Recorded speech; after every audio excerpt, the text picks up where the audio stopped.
Gelo hûn merak dikin di salekê de çend heb kovarên bi Kurdî derketine. Gelo hûn merak dikin di sala 2023 de çend heb kovarên bi Kurdî derketine. Qesta me Bakur e.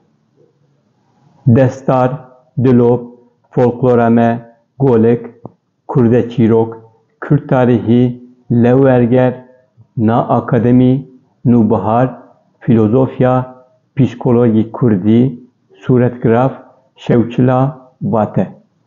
Par, yani di sala 2023 de ev kovar derketine, ev kovarên ku me navê wan vegot. Par, yani di sala 2023 de tenê 14 heb kovarên bi Kurdî derketine. Pêrar, yani di sala 2022 de 19 heb kovar derketibûn. Yani 5 heb kêmtir bûne. Di nav van 14 kovarên ku derketine de tenê 2 heb bi Kirmanckî yani bi Zazakî, ew jî şewçila û vate ne.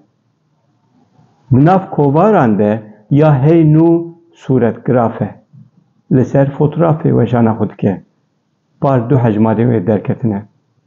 Ya herî temendirêj nûbihar e. Nûbihar ev 31 salin weşana xwe dike. Di nav van 31 salan de 165 heb kovar derxistine. Erê 14 heb kovarên bi Kurdî hene lê hemû jî di nav zehmetiyê de ne.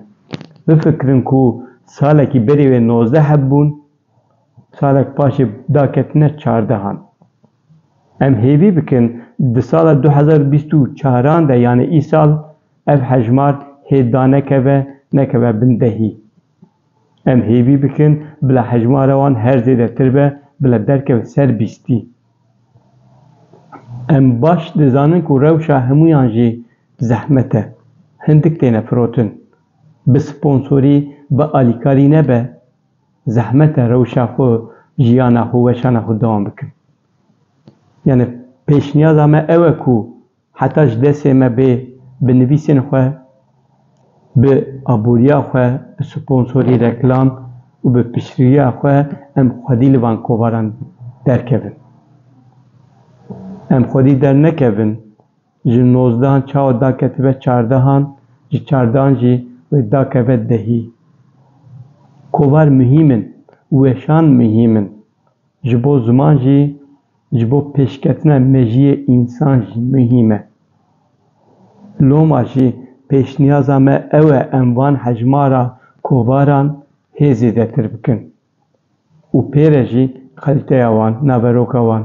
Û pêra jî aboneyên wan yani yên ku dixwînin, yên ku dikirin û dixwînin. Ji destê me belkî ev tê. Ji destê me çi qas tê, wê çi qas were em nizanin. Lê tiştê ku em dizanin gere em xwedî li van kovaran derkevin.